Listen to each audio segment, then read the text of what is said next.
सांसद की कही हुई बात को नोट भी करूंगा और अगले दिन 3 बजे एक विस्तार से रिप्लाई देंगे। एलओपी के रूप में शरद पवार साहब को भी देखा है जब अटल जी प्रधानमंत्री थे। इस्तीफा और माफी की बात करते हैं, वो बेबुनियाद थी। जिम्मेदार नेता का सबसे गैर जिम्मेदाराना आचरण था। सपा बसपा एक दूसरे को गाली देने वाली पार्टी, एक दूसरे का जीवन लेने की कोशिश करने वाली पार्टी। 2019 में सपा बसपा का हुआ वो 35 दिन गठबंधन चला। मानसून सत्र की समाप्ति हो गई, लेकिन समाप्ति भी जिस तरीके से हुई, जिस तरीके से ये पूरा मानसून सत्र चला, उसको लोकतंत्र के हिसाब से देखा जाए और विपक्ष की भूमिका के हिसाब से देखा जाए तो कितना सही था।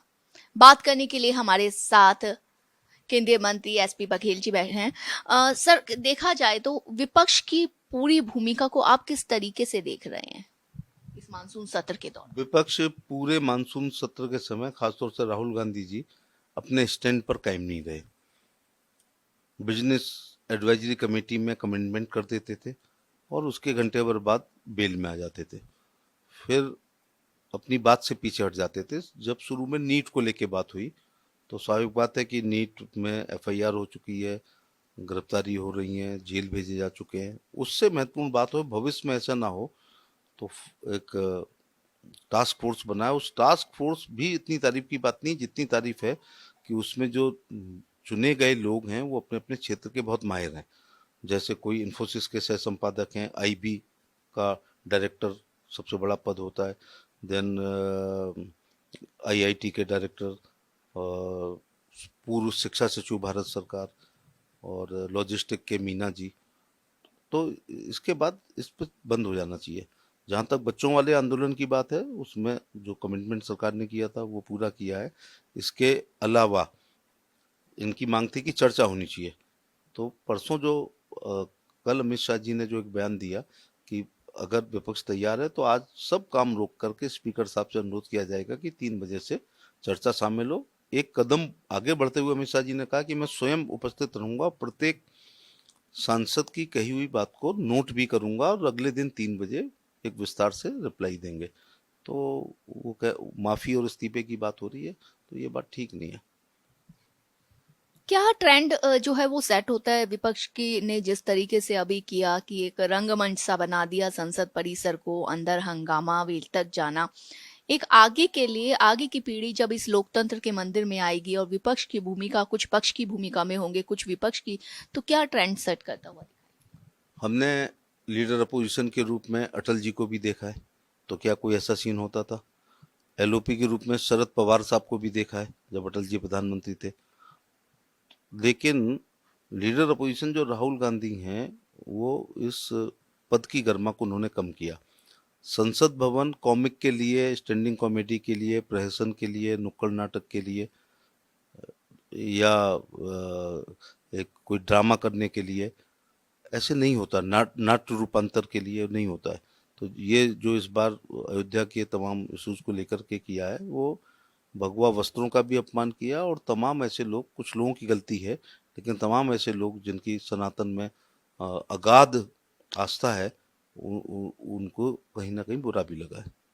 क्या लगता है कि क्योंकि अब चुनाव भी आ रहे हैं, खासतौर से अगर यूपी चुनाव की बात करें, इतनी सीटें है देश में, अहम भूमिका जो है वो राज्य के चुनाव निभाते हैं, क्या विपक्ष के दिमाग में वो था, लगता था कि विपक्ष को एक मुद्दा मिल गया है जिसे विपक्ष छोड़ना नहीं चाह रहा था मानसून सत्र के दौरान भी, और जो कुछ हुआ, क्या कितना फायदा होता हुआ दिखाई देगा यूपी चुनाव में ऐसे? नहीं, उनको कोई फायदा होते हुए इसलिए नहीं दिख रहा है कि सरकार ने, किरण रिजिजू साहब बीच बीच में हमेशा बयान देते रहे हैं कि सरकार डिस्कस के लिए भी तैयार है, अमित शाह जी जवाब देने के लिए भी तैयार है, परिचर्चा। लेकिन जब परिचर्चा होती तो फिर हमारे लोग ये भी बोलते हैं कि गहलोत सरकार में 17 बार पेपर लीक हुआ था। तो इस प्रकार की भी बातें होती। तो परिचर्चा में तो उनका नुकसान था। तो किसी उनके कहने पर सदन नहीं चलेगा, सदन चलेगा नियम और प्रक्रियाओं से, नोटिस के अनुसार। तो जो वो इस्तीफा और माफी की बात करते हैं, वो बेबुनियाद थी। और इस बात पर पूरा मानसून सत्र, जिसमें बहुत पैसा खर्च होता है, और ये विपक्ष ने जाया किया। सत्ता पक्ष ने तो बहुत सकारात्मक रुख रखा है कि, लेकिन वो जानते हैं कि ये महत्वपूर्ण विधेयक अगर आ गए और उन पर 2-2 3-3 घंटे चर्चा हो गई, तो मोदी जी की सरकार के विधेयक के बारे में जनता राय अच्छी बनाएगी। इसलिए विधेयक हमने पास कर लिए हैं, लेकिन हम ये चाहते थे कि पूरी चर्चा के बाद हो, जिससे देश ये जान सके कि जन कल्याण के कितने महत्वपूर्ण विधेयकों को सरकार लाई थी।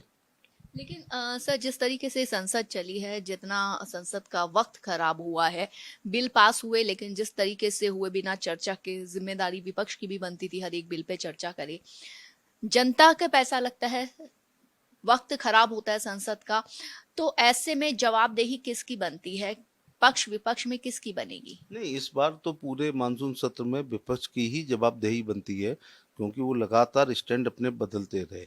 जब प्रधानमंत्री जी के आवास पर धरना दिया है, ये भी किसी जिम्मेदार नेता का सबसे गैर जिम्मेदाराना आचरण था कि हम लोग भी अगर ज्ञापन देते हैं, छोटा मोटा धरना देते हैं, तो परमिशन लेते हैं। हम अपनी धार्मिक जयंतियां, अहिल्याबाई होलकर जयंती या परशुराम जयंती निकलते हैं तो उसकी रूट की परमिशन लेते हैं, सभा की परमिशन लेते हैं, माइक की परमिशन लेते हैं, स्टेज की परमिशन लेते हैं। परमिशन होने की स्थिति में ही उस कार्यक्रम को करते हैं। तो जो देश का सबसे संवेदनशील स्थान प्रधानमंत्री आवास है, वहाँ पर जाके धरना देना उनके अपरिपक्वता की निशानी है। आपने प्रधानमंत्री आवास पे के धरने की बात की। उस वक्त अखिलेश यादव भी वहां पहुंचे अपने पूरे लाव लश्कर के साथ, चाहे देर से ही पहुंचे। ऐसे में क्या लगता है कि कांग्रेस और समाजवादी पार्टी यूपी चुनाव के में अगर बात करें तो किस तरीके की ट्यूनिंग, क्या ज्यादा बेहतर ट्यूनिंग दिखाई दी इस दौरान? नहीं, दो बच्चे पहले भी लड़ चुके हैं, कच्चे निकले दोनों। अ, चचा चाणक्य ने बहुत साल पहले कहा था कि यदि कोई राजा बहुत लोकप्रिय होगा, उदाहरण तौर से श्री नरेंद्र मोदी जी, तो उसकी लोकप्रियता को देखते हुए की वजह से दुश्मन का दुश्मन हमारा दोस्त के सिद्धांत पर दुरभिसंधियां हुआ करेंगी। वो बात सही हो रही कि सपा बसपा एक दूसरे को गाली देने वाली पार्टी, एक दूसरे का जीवन लेने की कोशिश करने वाली पार्टी 2019 में एक हो गई थी। इसी कांग्रेस ने आपातकाल लगाया था, श्री मुलायम सिंह यादव को पूरे 27-19 महीने जेल में रखा, बेटा उनके साथ समझौता कर रहा है। तो जब सत्ता से बाहर 3-4 बार इलेक्शन में हो जाते हैं तो बेमेल गठबंधन हो जाते हैं, तो ऐसा होगा, ऐसा स्वाभाविक बात है कि होना। लेकिन वो सब चलता नहीं है, फिर आए दिन बीच बीच में बयान आ जाते हैं सीटों को बंटवारे को लेकर के। ये तो मैं थोड़ा नई पीढ़ी को बताना चाहूँगा कि 1977 में बहुत बड़ा बहुमत आया था, बहुत बड़ा बहुमत आया था। इंदिरा गांधी जी भी हार गई थी और संजय गांधी, और उत्तर भारत में कांग्रेस को एक सीट नहीं मिली थी। यूपी की 85 की 85 हम लोग जीते थे, माने जनता पार्टी जीती थी। लेकिन वो गठबंधन, मुरारजी नहीं चल पाए तो चौधरी साहब आए, लेकिन दो प्रधानमंत्रियों को मिला के भी 27 ही महीने चल पाई। ये गठबंधन का इतिहास बता रहा हूँ। इसके बाद मुझे जो याद आ रहा है कि 1989 में गठबंधन हुआ, जनता दल, नया झंडा आया, हरा चक्र चुनाव चिन्ह आया और वीपी सिंह साहब आए। लेकिन वीपी सिंह जी और चंद्रशेखर लगा के मिला के, वीपी सिंह और चंद्रशेखर जी मिला के 16 महीने चले। मुरारजी भाई और चरण सिंह मिला के 27 महीने चले। मैं ये दूसरे पीएम का नाम क्यों लेता हूँ कि पहले पे सहमति नहीं बनी तो दूसरा आया तो भी नहीं चली। फिर मुझे याद आ रहा है 96 में गठबंधन हुआ, वो भी 16 महीने का रहा। उसमें देवगौड़ा साहब और गुजराल, दो दो पीएम भी 5 साल नहीं कटवा पाए, क्योंकि कहीं की ईंट कहीं का रोड़ा था।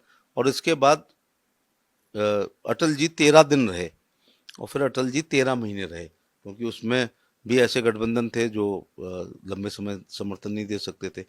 फिर सपा बसपा का 1993 में हुआ और वो 2 सवा 2 साल चला। इसके बाद आप 2019 में सपा बसपा का हुआ, वो 35 दिन गठबंधन चला, नॉमिनेशन से लेके काउंटिंग तक। और काउंटिंग के बाद बहन जी ने कहा कि अखिलेश ने वोट ट्रांसफर नहीं किए और इसलिए वो तोड़ दिया।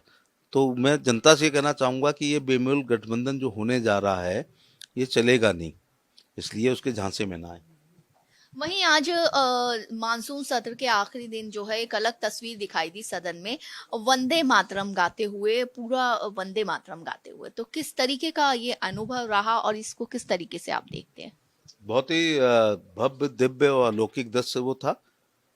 देश की सबसे बड़ी पंचायत लोकसभा में जब 542 एमपी उसको अगर गा रहे हैं तो देश गा रहा है।